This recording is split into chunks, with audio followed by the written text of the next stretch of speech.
Welcome to the TD Report, keeping you connected to all things sports. I'm your host, David Combs here. Stepping out from behind the curtain, we got Jody Coleman back on business. Welcome Ah, back. it's good to be back, baby. Oh, well, your son-in-law gained a wife and a father-in-law, so congratulations to your daughter and her very happy husband. Yeah. And we're also welcoming Good in to you. Tony, who is celebrating a bowl game. Look Ah, at you! Is that a New Jersey? No, man, it's Georgia. Did Tony break It's out kind the of New new. Jersey? and Okay. You know, somebody he said it still fit. Hey somebody Tony, gave me a joint. Why don't you break out the old 33 and see if you can still fit that Joker? The Al Bundy joint. The The Al Al Bundy Bundy? collection. Welcome to the show, everybody. Listen, we had a great weekend of pro football, but right now, what everyone's buzzing on across the country is what happened around noon on Sunday. Noon on Sunday, College Football Playoff Committee released its top four teams that will advance to the college football playoffs. And unfortunately, ACC fans, Florida State fans, your Florida State Seminoles went 13-0 and were left off of the final list. Now, it's I have my thoughts on it. I'm going to let Tony go first. Jody has something he wants to say. I'm going to let you guys talk about it because I have something to say as well. No, no, So go no, ahead, no. TK. Let Jody go first You because want me to? he ain't been here. Uh-oh. All right. This is. I'm gonna go ahead and say it, y'all. The committee got it wrong. They got it wrong again. First and foremost, Florida State did exactly what they were supposed to do. Is go and win every game on their schedule. That's what they supposed to do. They won their conference. The conference, we talk about the SEC being this conglomerate.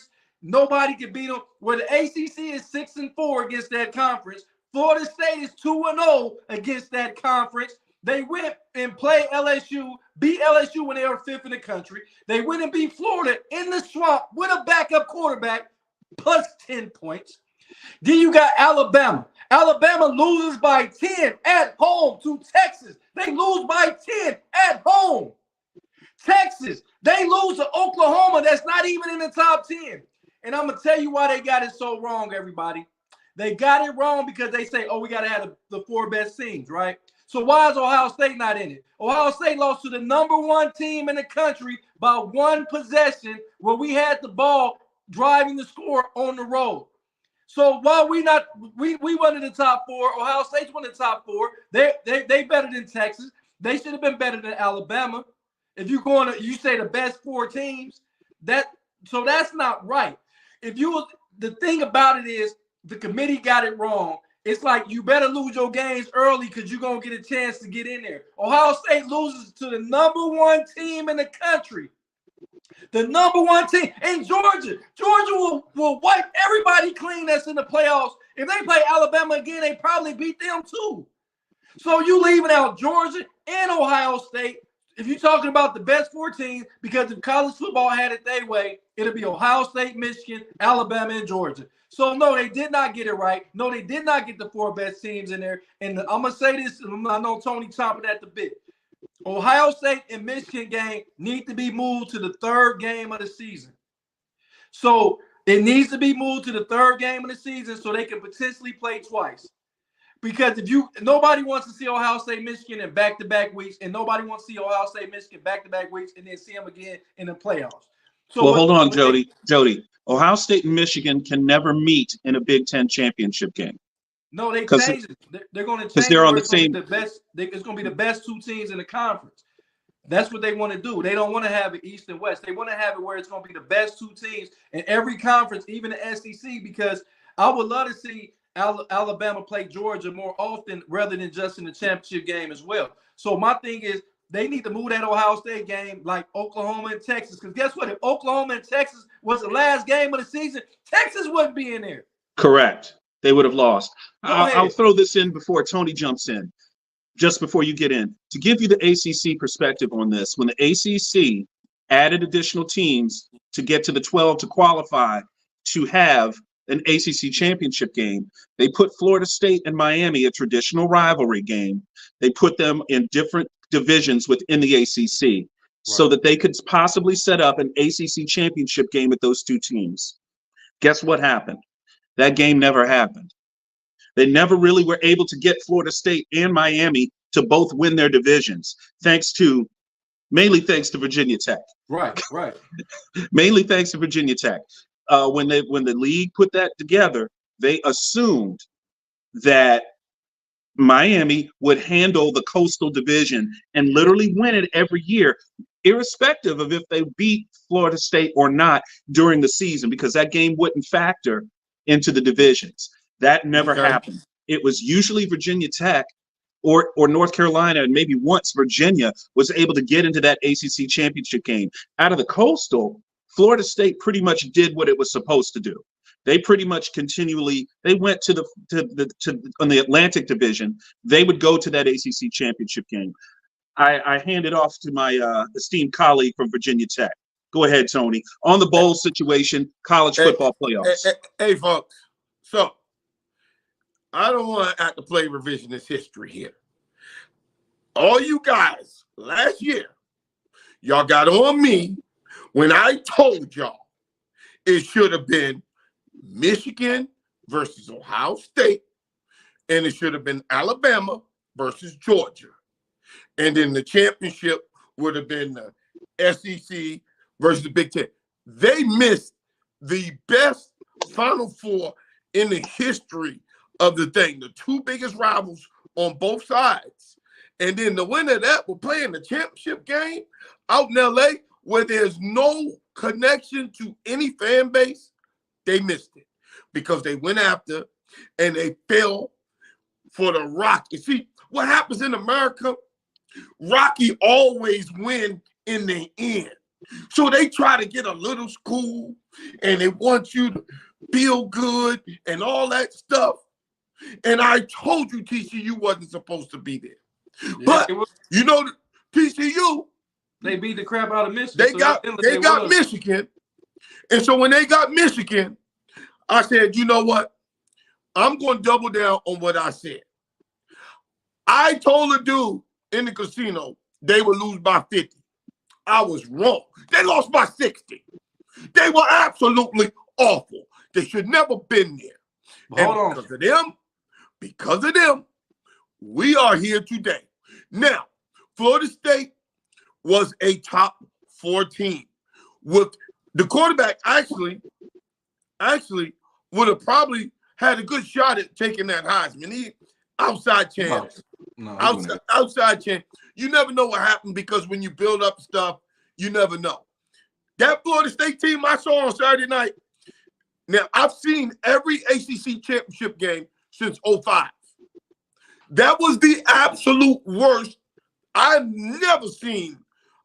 Listen, I watched Florida State all my life, and I've studied these dudes. Florida State's defense is good. Their defense ain't good like the championship teams. That offense, without that quarterback, dude, I understand because that is a factor, and they told people that is a factor. Now, it's unfair, but let me get you here. In 1969, the championship was judged by Richard Nixon. You know how crooked he was. He said Texas is the national champion when Penn State was undefeated. Let's go to 1994. Nebraska and Penn State. Now, I'm a Nebraska fan. I wanted them to play, but they couldn't. They were tied in. Oh, let's go to 2004 when they thought they fixed the system. That Auburn team, if that Auburn team couldn't play for a national championship, I don't want to hear crap from nobody because that Auburn team would smoke every team that's in here right now. Every team. They were better than every team that was out there. So who was on the 94? Who was on that 94 team, Tony? About some Cadillac Williams, quarterback. Ronnie Brown. Jason Campbell. Yeah, Jason Campbell, Ronnie Brown, Cadillac Williams. We played them in the Sugar Bowl. They were 14-0. I am telling you, that is probably the best team to not get a shot because Oklahoma was so busy getting the brakes beat off them by USC. Okay, so those was that the Jason White team? No. Yeah, that was. He won the Heisman that year. He won the Heisman that year. And they got the nerve to give him the Heisman. No, Reggie Bush won it that year. 94. I thought he Oh won no, in 94. 03. Man, I'm getting years mixed up. 94. It was Now, either no, Jay. the It was either 04 Jason. I think the that was Jason 04 White, team. dude. No, the 04 team is when Oklahoma was undefeated, Auburn was undefeated, and USC was undefeated. The 04 team is when Reggie Bush won the Heisman. I think Matt Leinart won it 05. Or no, Okay. 04 was Leinart, 05 was Bush, right? Whichever. However, they were good. It's not even close. I feel for Florida State, but guess what? Dog, somebody's always going to be left out because there's only 4 spots. But you And can't they leave call out it an the undefeated Power team. 5. Why they Well, call it that's- Power 5? Well, No, this is man. what I'm going to That's say. garbage. This is what college football gets. The initial system where they had the bowl system, the old bowl system, where basically your athletic director and school president and your boosters help determine where you got your bowl. Okay, they were cutting deals. This was what I call the cigar and scotch era of college football. Yeah, they All used right. to do that, George. But let's be honest. I'm gonna say it. Then the nerds got involved. The nerds got involved and came up with this BCS crap, which was almost as bad.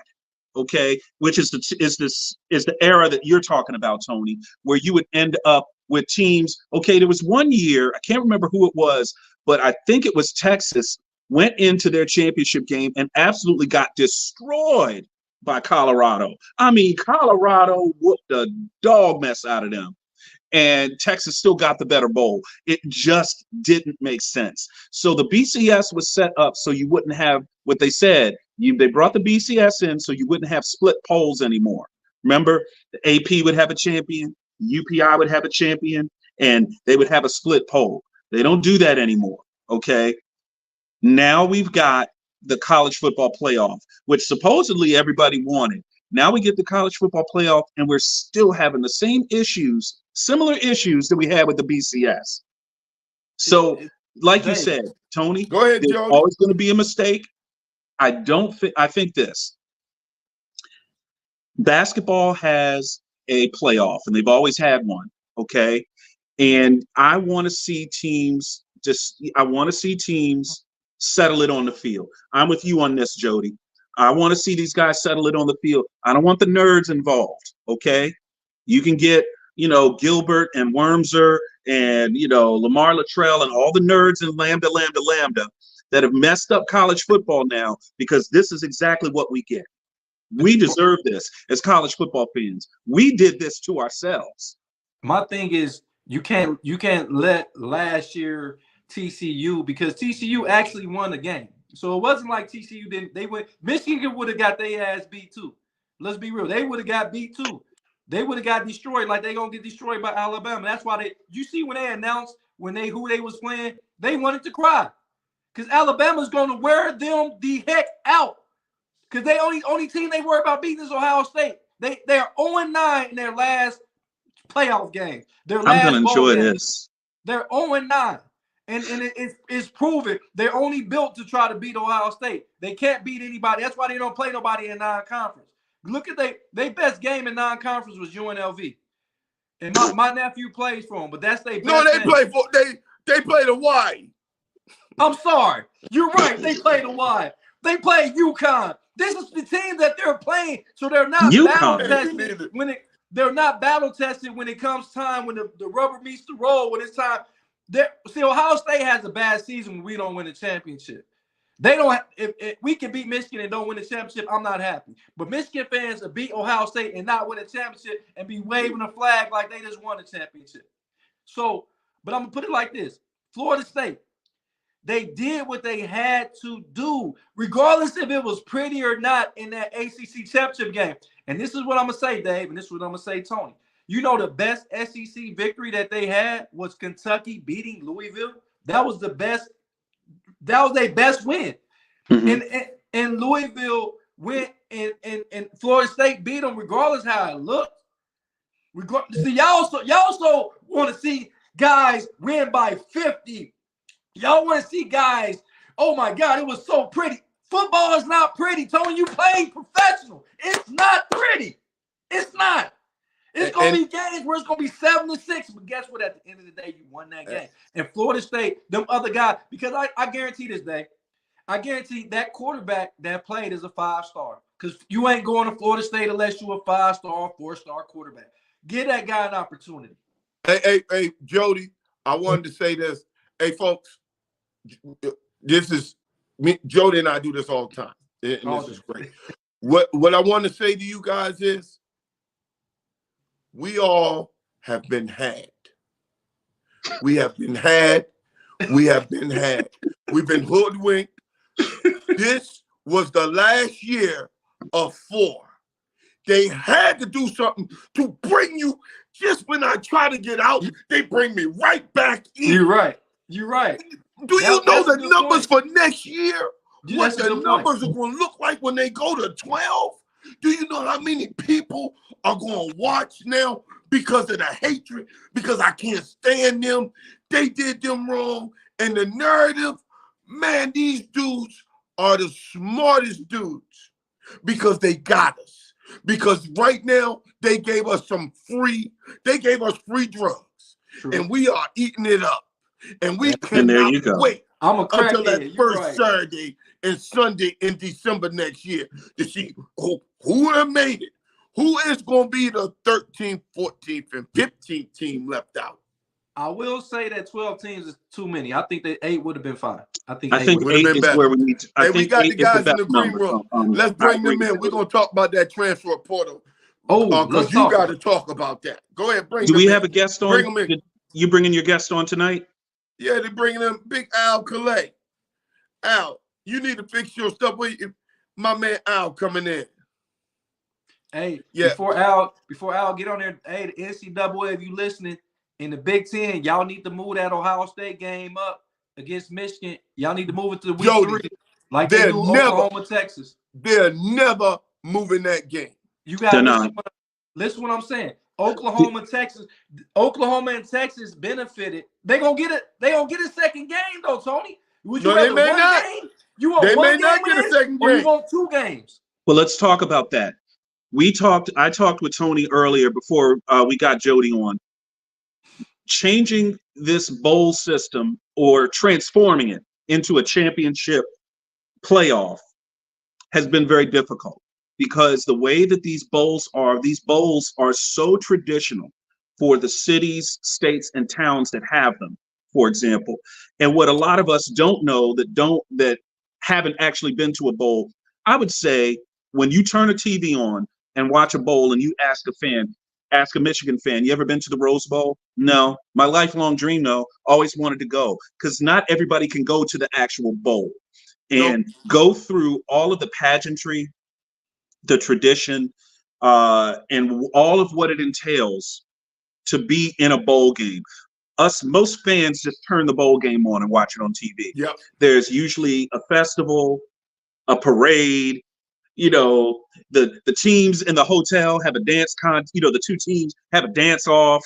I mean, they have a dinner beforehand. And then there's a press conference. I mean, there's a whole lot of other events that go along with a bowl. And by the way, Tony having run a bowl before, those things make a lot of money. It's not the football players. It's the big wigs that come in, the big time alums from each school that come in town. They bring clients. They book hotels. They drink up a lot of liquor. Hey, I never brought that up, but I did. So you guys understand the Eagle Bank Bowl, which is the military bowl. When they first started, we had a different crew. So they fired everybody and they brought people in. And I hate to say, some of the people didn't know that there was a home and a road team in a bowl game. So you imagine me, football, Mr. Sports. I'm sitting in the room with them like, they don't know that there's a home and a road team. So they don't know that they got to have light and dark jerseys. They don't know that the home team stays in the HD hotel. So I organized everything from the practice facility. This was because we were here in DC. I picked Episcopal and Georgetown Prep because those schools could be locked down like that in a heartbeat. And I wanted it to be safe. Also, when we had Wake Forest come in, I did my homework. realized that Krispy Kreme was basically started on their campus, made sure that they had hot Krispy Kreme donuts every day that they woke up. Guess what? When Wake Forest beat Navy, I got a bowl ring from Wake Forest. That's why I never cheer against Wake Forest. Those were always my people. But we helped. Now it's called the Military Bowl. So I basically was helping run that bowl. I mean, they had a CEO, and Steve is my man, Beck, but he was a basketball dude. He didn't know. Right now, he's a hell of a guy. He's always been my guy. But I basically ran a bowl game, and I understood. So when we were talking, and I understand what they look for, because I had to go to the game as, you know, with your little bowl stuff on, and I kind of understood what they were going to do based upon how those people think. Because we didn't want, in our bowl game, we didn't want Navy playing Wake Forest again. They played earlier. So why would you want the smallest school in the ACC coming to DC to do a rematch against Navy? It's no good if the rematch isn't for a Big Ten championship or something like that. So out of all the teams we got, we end up getting Wake Forest. Now, most people could have been just like, whatever. I took it because I was like, hey, man, we got to give these kids the best, even though that they weren't our first pick. And we had to, you know, and then, you know, like Dave was saying, all the stuff, we had a playroom, we had, you know, a banquet, it's so much stuff that goes into a bowl. Jody's covered it on the media side. Dave came and saw what we were doing. He's probably been to UVA. I've been to Sugar Bowls with Virginia Tech. Guys, it is Florida State, if they're wronged or not, they are going to the Orange Bowl, one of the 3 best bowls in the history of bowls. Those kids are going to have 2 fat rings. They get a ring for the ACC championship, then they get a ring for the Orange Bowl. So they're going to have 2 fat rings, regardless of the score of the game, regardless of what happened. They're going to get big-time money for going to that game, and they are playing probably in front of their home crowd instead of playing in California or playing in Louisiana. Most of those kids are from Florida. Some of them are playing their last game in front of their home people. So, guys, even if you thought they were wrong, you know, half people do, half don't, they're going to be okay. They're going to be okay with that 3, 4, 5,000 that each player gets all week and all the bowl gifts. But the thing about the only bowl game I ever got to see was UVA against Georgia in the Peach Bowl. Whoa. That was Champ Bailey, Hines Ward, all them dudes. We won that game because we had Rondé, we had Tiki, you know, we had the Barber brothers, Aaron Brooks. Did y'all have Sean Moore at the time, quarterback? No, Sean was gone by then. Was gone by then. So Tiki and those guys are younger. Those guys are much younger than Sean and Herman and those guys. Sean and Herman and them went to the Sugar Bowl. They backed into the Sugar Bowl. And you know what's crazy about this to me, I didn't get to go to the Sugar Bowl because back then I was in college, so I couldn't afford to go down there. So they had Terry Kirby, Chris Slade, Sean Moore, Herman Moore, Keith McGonigal. Keith McMeans, Bruce McGonigal. I'm sorry, they had some players. Michael Husted, the kicker. I mean, we had studs all over the place on that team. You know, Big Don Reynolds. So we had that squad is one of the 5 best I ever played, Jody. And I'm talking about Florida State. I'm talking about all the teams. You know, Deion Sanders. I mean, I played against Hall of Famers, Deion and Brett Favre. But that UVA team in 1990, I put them up against any team in that era because those guys were really, really good. And they played a great brand of ball. They were loose. And it was the type where you just look at them like, how the hell are they doing this? And next thing you know, they got points. Now, one of the first teams to run in the league, one of the first teams to run a spread offense. Yes, we were running a spread offense before Charlie Ward was in college.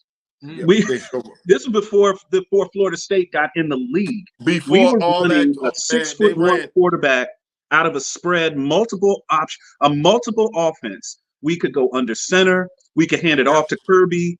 We could run the spread. Tony, how nasty were we with that option? With the Woo! dive, we would run a dive option. Woo! Mm. Hand it off to my man Jody. Derwin Greggs, my Hey, boy. Jody, that team, the 88 West Virginia team, I'll put the 88 West Virginia team that lost to Notre Dame in the national championship. Major Harris, The baby. 90 team before their quarterback got hurt. Before Sean Moore went down, I'll put them up against any team you line them up in college. I'll put that 88 West Virginia, 90 UVA, 99 Virginia Tech. Those three teams never won the championship. But That was folks, the game. I'm here to tell you that those three teams were led by Sean Moore, Major Harris, and Michael Vick. And I will tell you right now, it won't be all these teams we done seen. Jody, you could not stop these dudes. Major Harris, He's a legend. Hold on. He's a Hold on. legend. Hold on. That Ohio State team in '95 with Bobby Horn, Eddie George, Terry Glenn, Ricky Duntley, Orlando Page, who was y'all quarterback? Bobby Horn. Bobby Horn. Bobby Horn was the quarterback. Is that the team that Tim Bianca Batuka ran for 350 something against? No, that was 90. I think that was 90. That was the next year. That was 95. We had Hey, Joe Ali, Germain. what's up, buddy?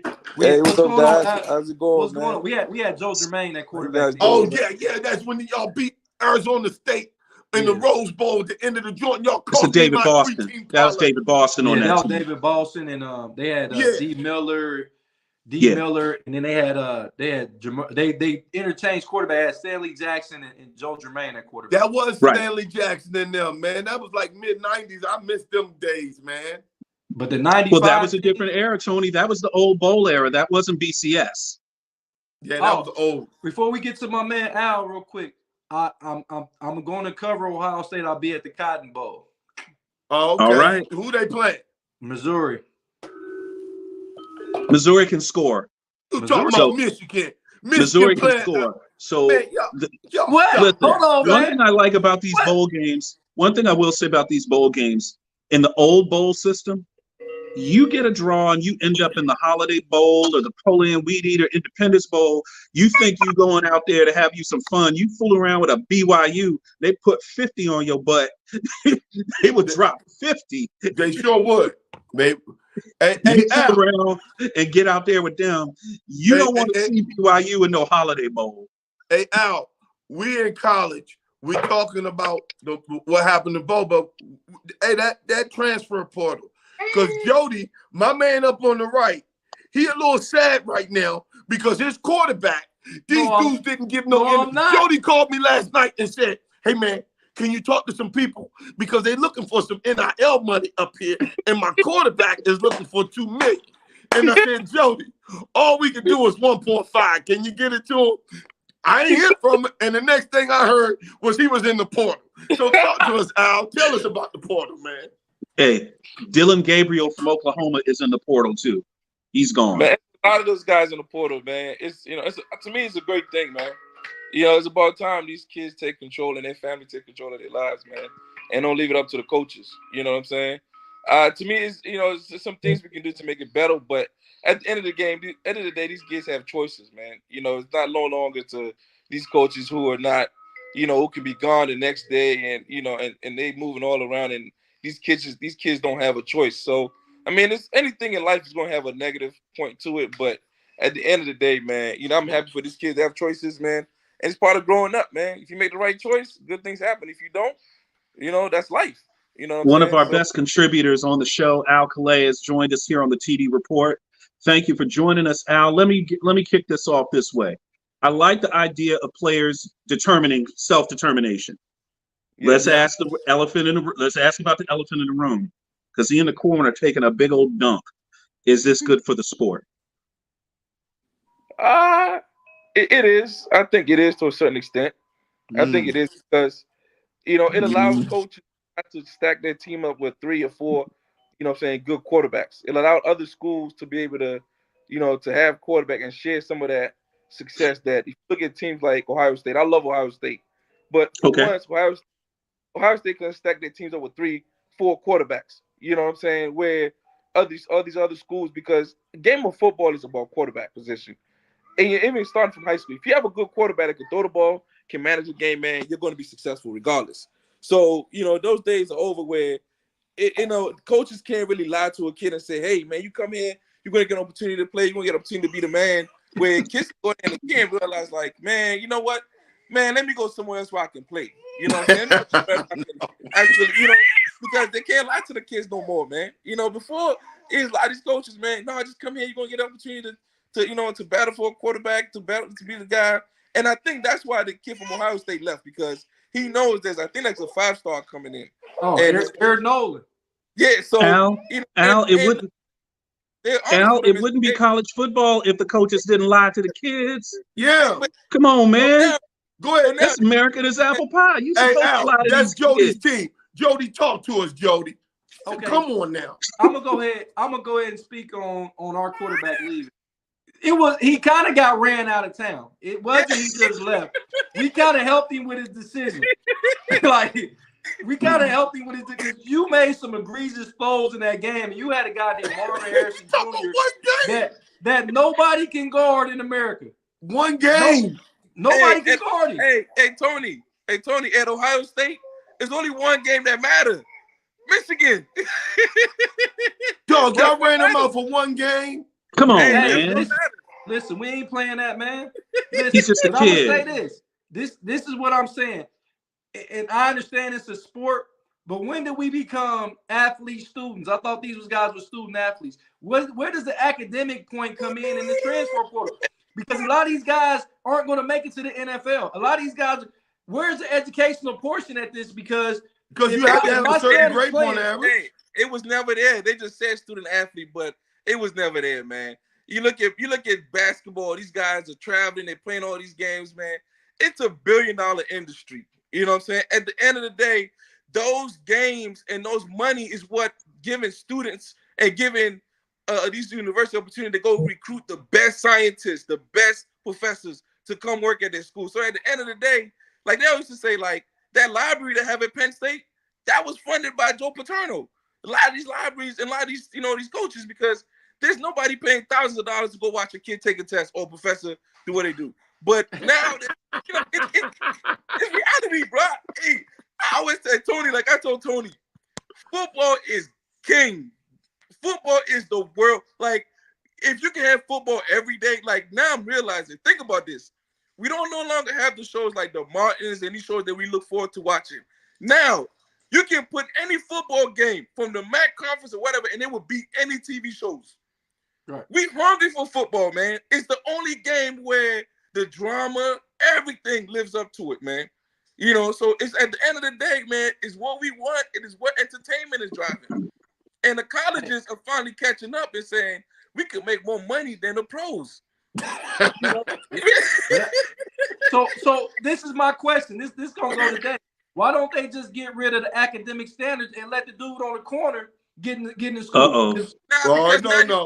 Again, this is the reason why you can't do that. It's the reason why the NFL or these Canadian football teams just can't say we got open trials to everybody. Because everybody and their mother's gonna come down there. 50-year-old guys, Tony, Cody, all of them, David, all of them gonna come out there and say, hey man, let me get a tryout.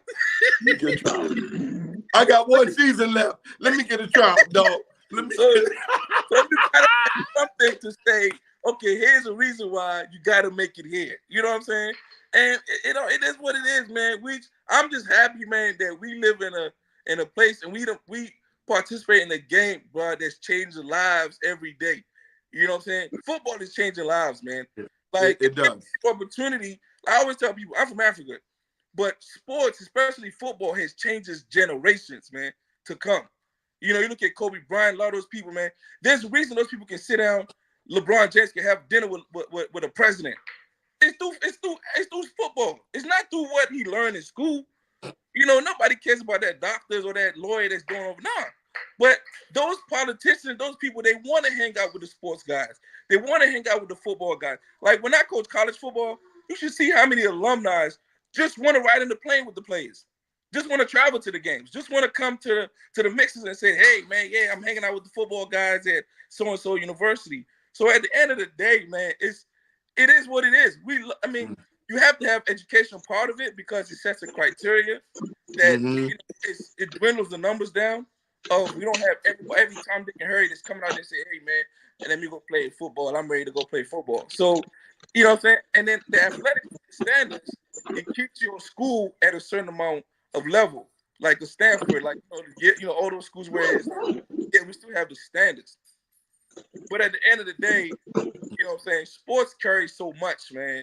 You know, it's a drama of itself that we get to live through other people. We get to live through it, and then we benefit from it emotionally and everything. Yep. Like some of the Redskins fans, these guys are like right now, they are moping, they're not feeling good. It's like their whole life is in shambles, you know, but that's that drama that we get, man. You know what I'm saying? That's that Shakespeare that we get, like, you know, it's part of us, man. It is what it is. You know what I'm saying? So are we gonna get into the pros now? Are we off college? We gonna go to the pros now, or because I got something to say. Hey, I got something to say. I've been looking for the video because I came on here and I told David that the Skins weren't gonna win more than 6 games. I'm looking for that video, but I don't even remember. Cody, pull the video up because Jody always asking, man, pull the video. I said that, pull that daggone video. Pull the video. And I got receipts. That's what he always said. I got receipts. Listen, guys, what happened here in our nation's capital when the Miami Dolphins and them got off the plane, I ain't seen that much teal and orange since Miami Vice was on the air. There were so many Dolphin fans in Prince George's County, buddy. It was crazy. It was what, and Tony, we used to do the show from the games a couple of seasons ago. It was even worse than then. It was worse. That's awful. Kansas City, when they came here, Kansas City came here 2 years ago, blew out Washington, and I ain't seen that many Kansas City fans in my life. I tell you. And then New Orleans came here. I guarantee you this. There were more New Orleans fans here than New York Giants fans when they come down here. Them New Orleans fans traveled up here. Yeah. Bro, there was a whole gumbo. There was a food truck selling gumbo out there on Lando. Yes, it was. Hey, bro, it's no difference from when University of Maryland plays Ohio State. It's a whole list of Ohio State fans down there. A whole there. bunch of Buckeyes here, man. And Penn State. I believe. Well, the Penn State fans live here. Oh, they live here. That's the problem. I believe the one year when University of Maryland played Cal University. Man, it was Cal University everywhere. And I was like, but Maryland kicked their butt that game. I was at that game. You know, I was working for the bowl. Man. It's national, like, because, you know, I mean, it is what it is. And just the coverages of TVs allowing us to watch, you know, any team. We don't have to settle for the Washington Commanders no more, man. You can get a better team and then root for them. Go ahead, Jody. What's up? Jump in here, Jody. This is my problem with the Washington Commanders. Y'all trade a pass rusher, hoping that y'all get a pass rusher. You traded 2. You traded him. You traded 2 premier pass rushers, hoping that you draft a premier pass rusher. Hey, Jody, what was your grade you gave the Redskins for their draft? F. Hey, y'all. I think Jody, what's your grade you give to them now? I think y'all hurt Cody's feelings. F minus. He said F minus. I told him. Everybody got mad at him. I scout these games. I'm at the combine. I'm literally at the draft. I'm at these places. I've been studying these guys. I said they pass up on guys that would have fit their system better. I get a call from Tony. Somebody get on the phone with me trying to rip me a new one. You don't know ball. Do I know it now? Hey, I'm telling you, I came on here last year and I told David, I said, y'all not winning more than 6 games. Because the most important part of the team, they went through and never developed an offensive line. They never developed an offensive line. And then you never really got a quarterback that everybody could say, okay, this guy is a franchise quarterback. One thing you can say about all the NFC's teams, they do have their franchise quarterback. Everybody, even though except for the Giants, but the Giants had their franchise quarterback. Dallas had their franchise quarterback. Eagles got a franchise quarterback. That's one of the positions where you have to have a guy that whoever is the head coach or the offensive coordinator says, that's my guy. It's no difference what I tell every kid. I said, when you go to college, when you play football, NFL or whatever it is, the one thing you want to hear coach says is, that's my guy. Because no matter what things go on, he's going to sit in a meeting and somebody going to say, man, I don't know he can do this. He's going to say, nah, that's my guy. You always want to be, that's my guy. Because they're going to go back. They're going to go to back for you. Because no matter when things get tough, he can say, that's my guy. Rest in peace to my guy, Dwayne Haskins. But the Redskins never said that, that's my guy. The guy that was there never said that I drafted that guy because that's my guy. That was Daniel Snyder guy, but not the guys that was coaching. That matter. The guy that matters is the guy that's making the calls on the field. It's got to be. Exactly. I'm with you, Al, and I've said this about the Chicago Bears. You can't have the quarterback, then hire the coach, and then hire the GM, because the GM don't care about the coach because he's the boss. The coach don't care about the quarterback because he's trying to keep his job so the GM doesn't fire him. The GM, the coach, and the quarterback, all three of those guys have to be tied at the hip. You go, we go.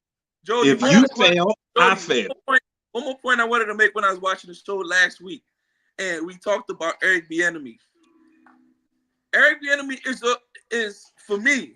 I've had 3 personal guys that played for him, including one guy that I don't know, which is LaShawn McCoy, says that Eric Bieniemy is not the guy that we think he is. He's not likable.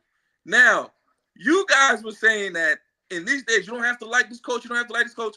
Bro, we got to come to the reality. The kids that are playing the games now in the NFL and all of that, they're not the same guys that we grew up.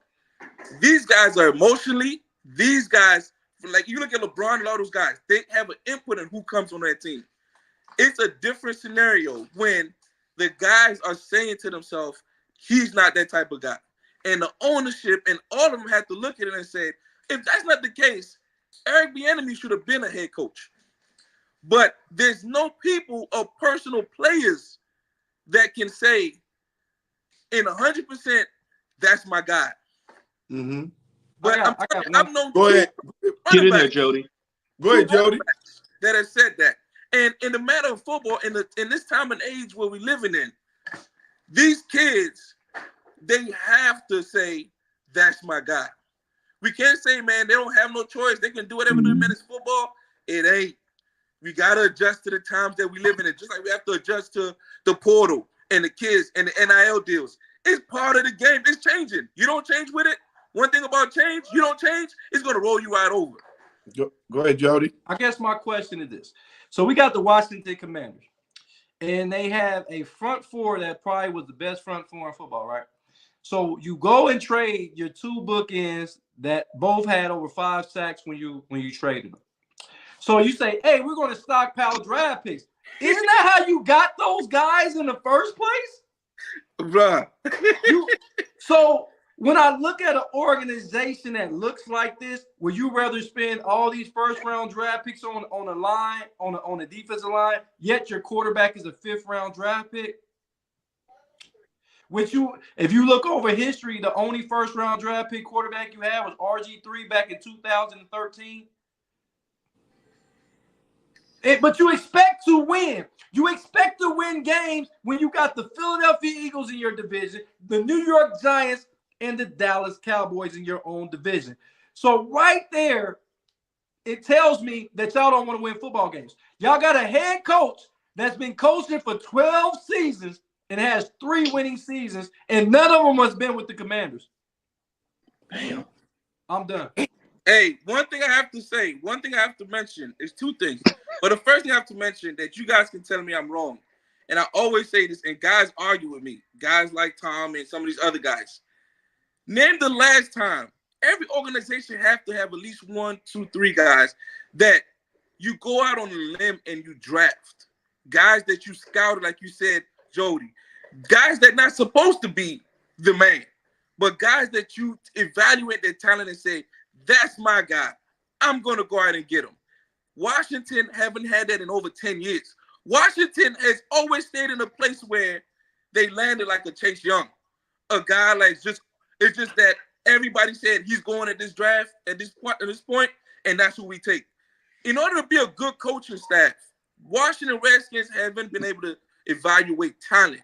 Everybody laughed at me last year when I told them, and Tony can tell you, when they went and drafted a 165-pound cornerback, what did I say to them, Tony?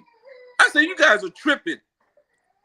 You guys are tripping. That kid ain't going to last the whole season. He's only 165 pounds. You talking about JJ. You talking about your boy Forbes. Who is he going to be able to come? Put, So that tells me that look at the years, they haven't been able to draft a talented guy that they could have brought on the team and said, you know, we developed this guy. They don't develop nobody. Tony. Either the guy is a hit or a miss that they drafted, or they moving on. Like you said, Jody, you have 4 defensive linemen.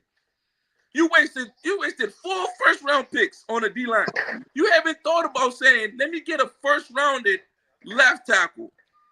Because the best investment you can make in a draft in a first round is a left tackle. Unless if it's a generational quarterback, then it's a difference. But your left tackle, here's what happened with a combine.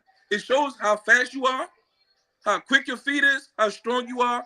For offensive linemen, those are critical. For a wide receiver, a running back, you really can't tell because for one, he got to catch that ball. 2, he got to be able to adjust. 3, he got to be able to take hits. 4, he got to learn plays. But if you're going to get a 6'6", 6'7" left tackle that has a good 40, that can jump, that can move well, bruh, you got yourself somebody that solidify that offensive line. But if you don't do that. Al, let me ask you this. Go ahead. Los Angeles Chargers did it the right way, right? You got the quarterback in the draft. The next draft, they got the left tackle. They got Rashawn Stanley in the next draft after that. The draft before they got Justin Herbert, they got the defensive tackle in Bosa, okay? That's how you build a team, but they're not getting those results. That's a coaching problem. You see, if you give those 3 building blocks, to an old school coach, like give me an old school coach. Give Joe Gibbs that team. Give Joe Gibbs the Los Angeles Chargers right now, and he's got Justin Herbert, he's got Rashawn Stanley at left tackle, and he's got one of the Bosa brothers on his defensive line / outside linebacker. You give that to Joe Gibbs, and you got a team that's going to win 60-70% of their games. Not this 500 crap. They scored 6 points against the freaking Patriots, dude. 500. You're being very generous. You're being real generous. 6 stinking points, dude. Oh, you're being real generous. But hey, Dave, they need to stop letting the coach from Waterboy draft their team in with the Commanders. Because if you look across their roster on offense, they happen to get lucky with Terry McLaurin, which was a 3rd round pick. They have no 1st round picks in sight on their offense. They didn't even want Terry McLaurin. They just hoped it was bringing him to be a special teams guy. Yeah. With Haskins. Haskins was a special teams guy. Haskins was the first Yeah, but they brought him. Did he have 0 catches yesterday? 0. 0 Second catches, time in his 0 career. yards. 0 catches with 0 yards. Wow. The thing, if you look at Brian Robertson, who is panning out to be an excellent running back, but they have look at their offense. They have no 1st round picks, Tony, anywhere to be found on that offense.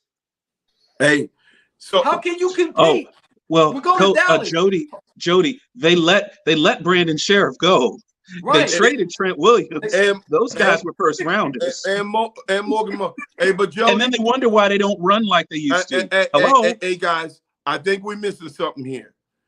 It's about to get thick because Caleb Williams is not playing in the bowl game. Now, let's say Washington falls these last couple of games.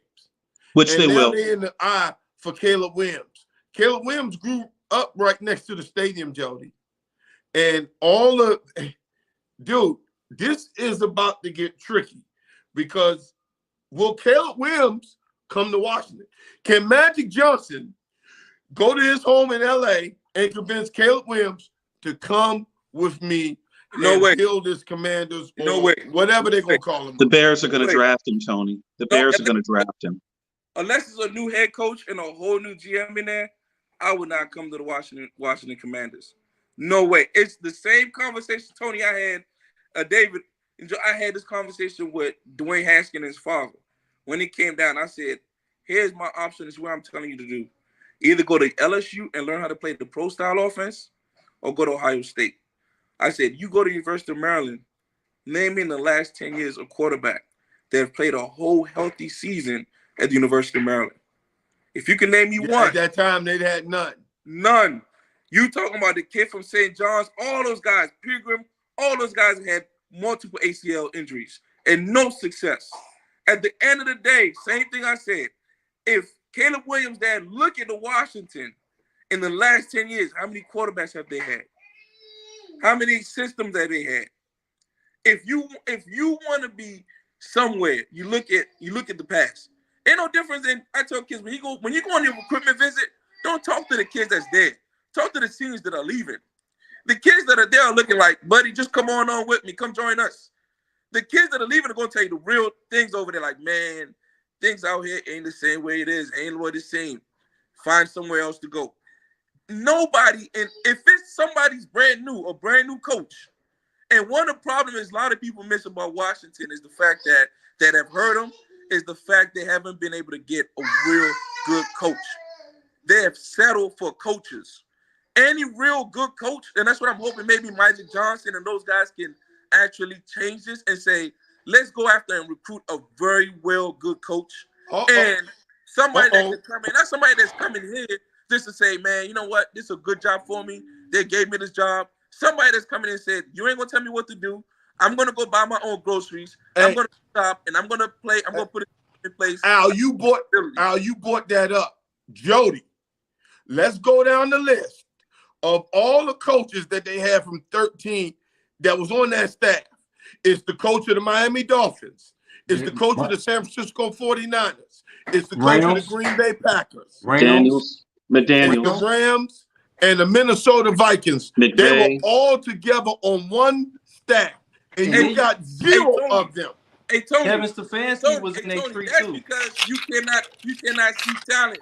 If you're in a building and you see coaches that they know things, I tell you plenty of coaches, and I said, man, that dude's gonna be a hell of a coach one day.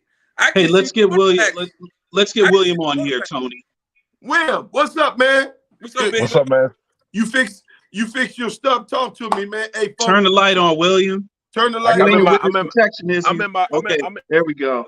And that's that I'm in my DeMarco work stuff car. right there, man. You know what I'm saying? Hey, Dudes, turn they the all light wanna on. be out in the hide. William, what you got for us, buddy? Talk to us, Will. So I know this transfer portal thing. I know I missed a lot, and I'm at work. I kind of took a little quick break, but for me, the transfer portal I think is hurting the game. And here's a couple of reasons why. And I look at it for me from a coach's perspective, right? I high school coaches to get these guys to fulfill their dreams and play at the next level, get an education, and go from there.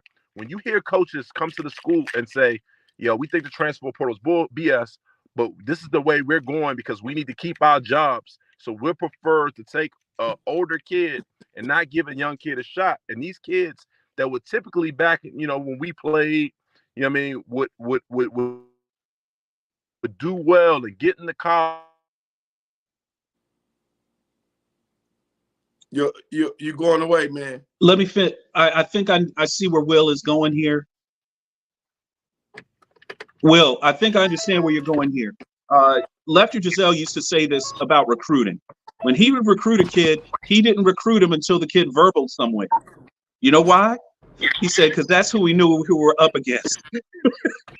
He would wait for the kid to pick a school before he would sign, and then Lefty would start recruiting the kid and say, that's our competition. So if you're going to do that, if you say to yourself, why am I going to talk to a high school kid who is talking to 30 other schools when I've got a kid that's already in a system in college and he can only transfer but so many more times, and he's running out of eligibility anyway. That's what leverage is. William, did I get it right? Yeah, you got it right. But here's the thing. That's not what's going on here. These guys that are in the portal are still getting multiple people going after them, right? Like there they only have one opportunity, or maybe and in this their game, they're transferring 2-3 different times in college. So that logic it falls a little short on me because, for example, DJ Ungalugale, he just left Clemson. He just put himself in the portal again for now his third time. So I understand that you want a solid kid, but like to me, it's just taken away. It's taken away from our. It's going to take away from our game in the long run. The game that we love. A game that we love, right? What's going to end up happening is now, and you're seeing it already. Kids and families are going to say, "Well, damn, the scholarship opportunities for you to go to school is not like it once was, and for you to get your body beat up on is not worth it." And you're going to start getting less and less people playing this game that we love. And let's be fair. Ugalele left Clemson. It wasn't voluntary. He was basically pushed out of Clemson. Now, going to Oregon State and doing as well as he did this year, he's leaving of his own accord. But let's make no mistake, he was not going to be able to stay at Clemson. He would have been on the bench. He's getting pushed out of Oregon State. Oregon State got a young stud at quarterback that they were trying to mix, that was the alternating series with. They got a young stud that they got one of the highest rated recruits. That's why he's getting pushed out again at Oregon State. So that's not really voluntary. But it's involuntary. No, it's not because he's going to get benched and not have an opportunity for the pro. This is my thing. It's the opportunity. But this is the thing. I don't care none. I don't really like the transfer portal because guess what? Go play better. How about play better? How about get on the field and get in that gym and play better? How about that? How about quit crying because you're not the best? How about wait your turn? That's garbage. No, everybody wants the easy way out. Go play better. Compete with the other guy. Make yourself better.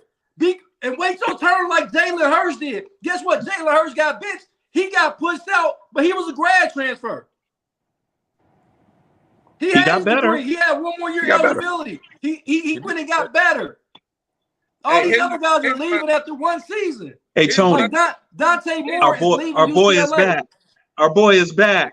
Dante Moore just left UCLA. Why? Because you couldn't compete, but you was a freshman. Go play better. And here's my thing, though. Here's my thing why I love the portal. At the end of the day, one thing that we had was coaches can leave and can take jobs and just roll out. And a lot of these kids was setting their careers, their hearts on certain schools where we're in a game where we got to adjust. Tony tells me this every day. You got to adjust what's going on because the way the money is, the way these coaches are leaving, I know coaches I talk to that 1 minute they like, I had one coach was at a winning organization, Georgia, and got offered a coach in Miami. He said, Al, it's my first time to become a multimillionaire. What am I going to say? No, I got a wife, I got 2 kids. At the end of the day, they have that opportunity to leave. Why don't these kids have that opportunity to leave? It's up to people like me, coaches like Will, to help these kids and navigate. Kids call me and I said, look, if you don't have game film, don't bother getting in that portal, man. You're going to get stuck in there.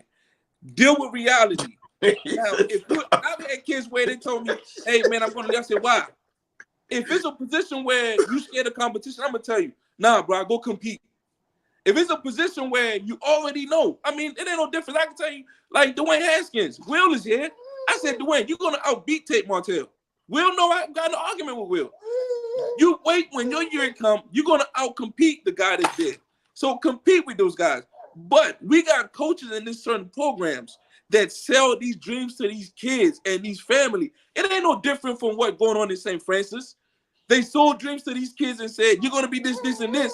And then now they cry about when the kids leave because of football. You're not selling the kids based on the school. You're selling the kids based on football. So if football don't go the way the kids want it to go, see you, they gone. But again, it's for me, it's the chance and opportunity that's there.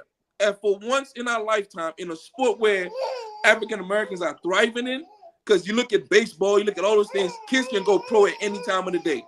So again, a lot of these kids, they're good. And if they feel like, man, I can get, like Caleb Williams, I can get $6 million in NIL money, I'm not going to tell you not to go take it, because you in a sport where, first of all, the longevity is not even more than 4 years. So if you get a chance to go make money, you still have the opportunity to get to the next level. Why? The only thing about that, and the only thing that I don't like, you can say about the transfer portal, is it hurts the kids in high school. So now we got to start advocating and say, let's add more scholarship and not take scholarship from the kids in high school. Because at the end of the day, those coaches at those universities, their number one priority is to win games. And if you want to win games, you got to go get those kids that are ready to go. Emotionally, they are there. Because a lot of high school kids haven't learned how to take care of their schoolwork. They haven't learned how to balance their lives. So, Al, you and Will, y'all kind of look at it the same way. So won't they just adjust and add 5 more scholarships per thing, so it doesn't hurt the high schools? Because I think the college coaches should get greedy and say, okay, let's use those 5 scholarships for more portal kids. You have to add 5 more for high school kids. Yes. I mean, I think that's the answer. I think here's a couple of things I think that should happen with the portal. Number one, the portal window's too big. I think that needs to shorten. I think it should only be after spring ball, and I think you do need to add you got to add scholarships to these kids, because what's happening is it's a trickle down effect.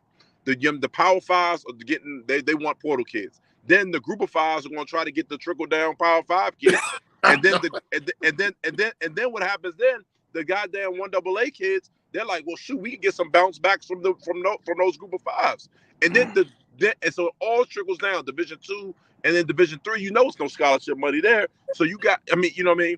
So it's just taken away from the game. It's taken away from. Think about this, Jawan Bentley, right? Who's been an 8-year vet, pro's pro. You know what I mean? If there's a transfer portal, he doesn't get an opportunity to go to Purdue. He doesn't get that opportunity to be one of the best Big Ten linebackers ever. He doesn't get an opportunity because they're going to say, oh, well, and that's what's happening to kids, right? I believe that's what's happening. And on top of that, some coaches, they're forcing kids out of the program. They've been forcing kids out of the program. But Will, you can say the same thing about Jalen Hurts. You can say the same thing about the kid that out of LSU that went to Cincinnati. Joe Burrow. Joe Burrow never going to see the light of day if he'd stayed at Ohio State, because of 1, politics. 2, those other guys thrive in that system. Joe Burrow want to thrive in that system. So now that opportunity for he would have been fine. It's like what we say with black. It's like what we say with black people. You know what I'm saying? Is even if it just affects 1 black person, you still got to do what's right.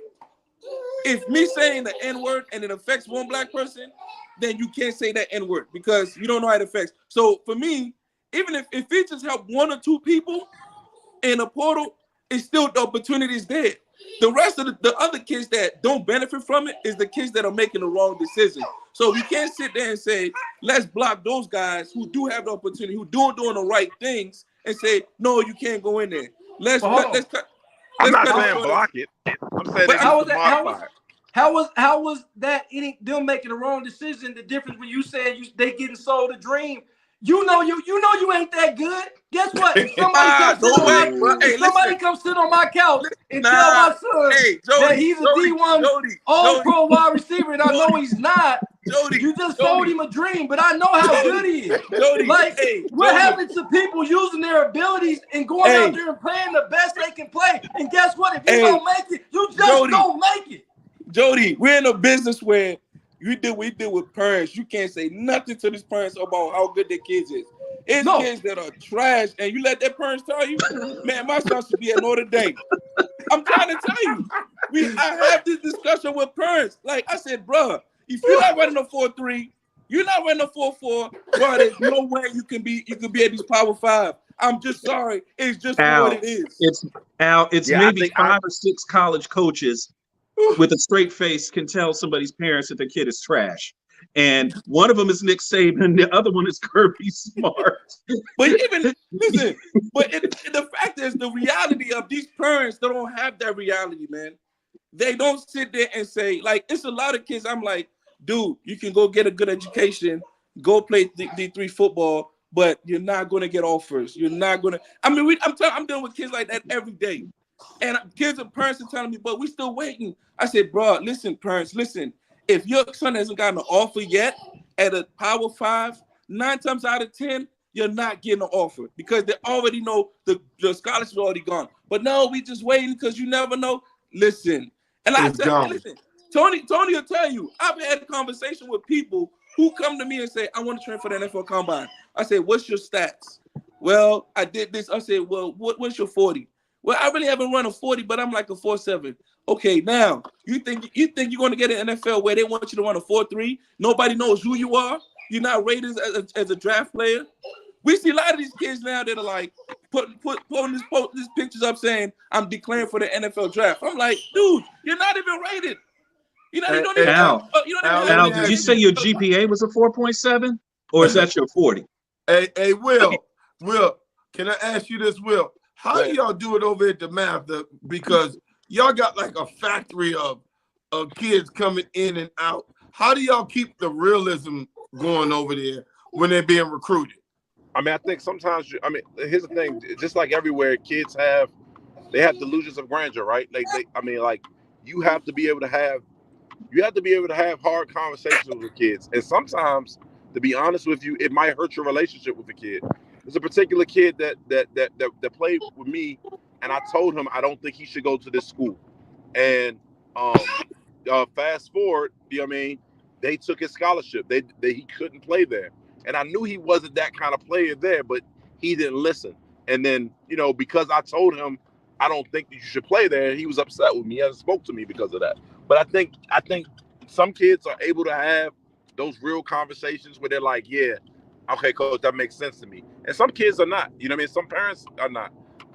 But I think the best way for us to do it is you just got to do it. You got to sit down and say, hey, look, this is where you are. This is where I see you playing. I think the world of you, but like this is your best place to be successful when you go to college. You just got to have those real conversations. And sometimes they're going to love them, and sometimes they're going to hate them. But you just got to have them. Hey, Tony. Hey, Bill. Do me a favor. Say hi to Dino Campbell for us from the show, if you would. I will. Hey, Tony. Dino's a good dude. Hey, What's Dave, up? Hey, Will. One thing I always say about football is this. You can think you're gonna make it up, but at some point in time, the reality comes out. I'd rather you hit the reality now, or sooner or later, the reality is gonna show. Oh, yeah, I agree. That are going to make it. If you're not 6'5", you're not running a 4.3. I'm sorry. Go ahead, Jody. What's the question? I got one thing because I know the game is about to come on. Man, nobody care about no Cincinnati. I coach basketball here in Dayton, Ohio. So my nephew, who was the best player on our team, I used to tell him get up in the morning and get about 1,000 jump shots out. We need to work out in the morning. We need to work out after practice. He used to be like, man, I ain't gonna do that. Well, it's a guy named, y'all probably familiar with, named Lou Kennard. Lou Kennard is from our area. He went to Franklin, a school that we beat, but Lou Kennard was scoring 30 points. Guess what? Lou Kennard was shooting 2,000 jump shots in the morning and 1,500 before he went to bed. I said, how are you going to be the best player when the best player is shooting 3,500 jump shots and you shooting 500? So how are you going to be the best player? You can't be the best player if you're not doing you got to do more than what the best player is doing. Yeah. And that's why I say the transfer portal is a bunch of garbage because it's guys that got to transfer 2 or 3 daggone times because somebody done lied to them because they don't know what their abilities are. They're lying to themselves. Jody, that kid is lying to himself. But somebody's still lying. Somebody's saying he's good. Quit saying he's good. Stop saying this dude is good. I keep it real. That's why I ain't coaching now. Because a lot of parents did not like you. Because guess what? I'm going to tell you. If you're not doing half of what the best players are doing, how you going to make all city? You definitely ain't making all state. Because you ain't even doing half of what you don't even want to get up till 6:30, 7 o'clock. These kids are getting up at 5 o'clock in the morning. But you Jody, made a good point, Jody. I agree with that. Hey, guys, we appreciate all you guys coming on. We have, so everybody knows, we have Will from DeMatha. We have Al from Bullis. We got Jody, who's out we're a little jealous because even though Will and Al are in big football places, Jody's actually in a football state. if the Mathis program was there in that state, you would not know that you guys would be, because of the tradition and everything else, you be treated like God. They don't take football here seriously, and I will tell you that. Well, I Will do. tell you that because we'll play football in Pennsylvania in college. This is not a football area. No, this is a People like basketball all of area. us who For high school made it. sports. For high school sports, this is a basketball area. Yes. Area, but it's really not a football area, Jody. So we're a little jealous of you being up in Ohio, how y'all shut down towns on Friday night. They don't do that here. Everybody too busy partying or doing something else. This is not a football area, and it's a little messed up because people like Will and Al, they put in the time like the people up in Ohio. But we'll never get the credit like that, and we'll never be known as that. Hey, this is not a football area as far as traditional wise. Yeah. This area is loaded with talent. Loaded with talent. As far as skills, it's loaded. Loaded. If you look to build your team up, you need to go to DMV. Yes. One thing I can say to Will about the Mather is one thing that they can say to parents is, like, say for instance at running back position. If a kid comes up to me, if I'm at the Mather, what's the kid that's at USC? The kid that's Marshawn. Marshawn. If a kid parents come up to me at the Mather and say, "What you think about my kid?" I said, if you don't look nothing like Marshawn Lloyd, don't even have those dreams. Because those are kids where everybody see their talent. I saw that kid one time and I was like, good God, that kid is a beast. If you don't come across where there's you're not only hearing your parents say that, 9 times out of 10, nah. Reality is you're not that. You're not it. You know what I'm saying? So we as parents, as we as a community, you know what I'm saying, we gotta be honest and real with these kids. My thing I just want to say to everybody, just like I said to Will, is the thing about the portal that I like is it gives the kids opportunity to control what they want to do, where they want to go. It's no longer up to these coaches. 9 times out of 10, college football coaches, they're all car salesmen. Every one of them. I'm friends with a lot of them. They are used car salesmen. They're used car salesmen, man. And if you're not a used car salesman, you're gonna struggle. Wait. Nick Saban. Go ahead, Jody. Hey, let me finish with this. Go ahead, Will. And I know how you love the portal because you says it gives the kid an opportunity to go where he wants. But see, when a kid's being recruited, he has that opportunity also. And I think it's up to him to really do his due diligence when he's looking into those schools the first time. Hold on. When he's listening to those schools the first time. Like when we sit down, when Emmett Laws, when he decided to go to Virginia Tech, we sat down, we looked at the coach, we looked at who's in front of him, we looked at the kind of defense, and we made that best decision for him that's going to benefit for him. You know what I'm saying? Coach Walton used to always tell me, man, a kid don't choose a school for a coach. Like it just doesn't work that way because of the game. You have to be able to be. You have to be able to. I think what happens is these kids, man, they're going for the glitz and glam. Hey, Will, I went to the same school you went to. I went to Joe Warren. Joe Warren is full of shit. Joe Warren, when he brings you to his office, you see pictures of him in the New York Jets and all his buddies, and he's smoking a cigar. Listen, you know Joe Warren. I played with Joe Warren. All the kids that went to play for him had the hopes that he had all the NFL connections.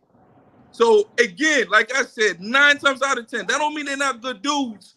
They're good dudes, but they know their lives, their success is based off of the dreams they can sell. I think. You know what I'm saying? But again, you know what I'm saying? You know Joe Walton, but I know Joe Walton. Like, you know what I'm saying? I spent summers with him. So, like, listen, that's a whole nother topic, but that's not. Again, that's what I'm telling you. Another time, but I don't want to really. That's what I'm telling you. Anybody can tell you. Any coach, Joe Warren, anybody. Are y'all talking about the coach that used to be the head coach for the New York Jets? Yes. Oh, y'all know him? Hey, listen. He's my head coach. Listen, he's a good dude. Not saying he's not a good dude. This is a first-hand information. When I told him I was transferring to the University of Maryland, Joe Warren held my transcripts and would not let me transfer. This me telling you right now. Could you ball out? Huh? Were you a good baller? Yes, that's why I was leaving. I would have held your transcripts too. Shit, I would have done the same thing But too. no, we saying, listen, that's what I'm saying. That not mean See, that, and I can say, I mean, like for me, I can say it's completely different. You know what I'm saying? When after my freshman year, when I started, Joe was like, "Yo, you can go to Pitt and you can be really good there." You know what I'm saying? And we sat there and he talked to my folks about it, and he was willing to let me go to Pitt. And I decided to stay with Joe because what happened as a Prop 48 and what he's done, and even after that. So I don't know about that. Hey, Will, and a lot of people will Will, ask Riff, ask anybody that played with us. When I played there, Is Joe Wharton still alive? No, he passed away a couple years ago. He's dead. Man, y'all can't be talking about nobody dead like that on here. No. Listen, this is what I'm just. That's my giving dude. you I love Joe. I love Joe. But again, what I'm explaining to what I want you guys to understand, that don't. These guys are investing in their program, and I understood that. GK, I gotta jump. I'm sorry. I gotta jump off. Yeah, because the game about to. Hey, fellas, I got something. we need to get. We need to get this on. By Jody, by thing. Hey, fellas, we need to really in the DMV. We need to really start having these talks because some people gonna listen to you, Will, and gonna love what you said. Some people gonna listen to you out and love what you. But listen, if they listening, they taking a little bit from what both of you guys are saying, and they're going to try to get better. Our goal is to get better. Yep. Whether I gotta jump off. I gotta jump off here. I'll get with you guys next time. Okay, Al. All right. It's just me and you. We got another minute or two because I don't care about this Jaguars Bengals game right now. Joe Burrow ain't playing, so. But Al, these were great conversations tonight. I mean, we needed to bring that up. I'm glad that you guys did what you did. So they were good conversations tonight. Wait a minute, what happened now? Is he gone? Okay. All right, folks. We're about to roll out. I'm Han Solo now. I just wanted to make sure we'll be back Thursday night. Make sure we didn't mention that San Francisco beat down to Philly, but y'all didn't get it because Philly played Dallas this week. I'll see you. Thank you for being on the TD Report. So long.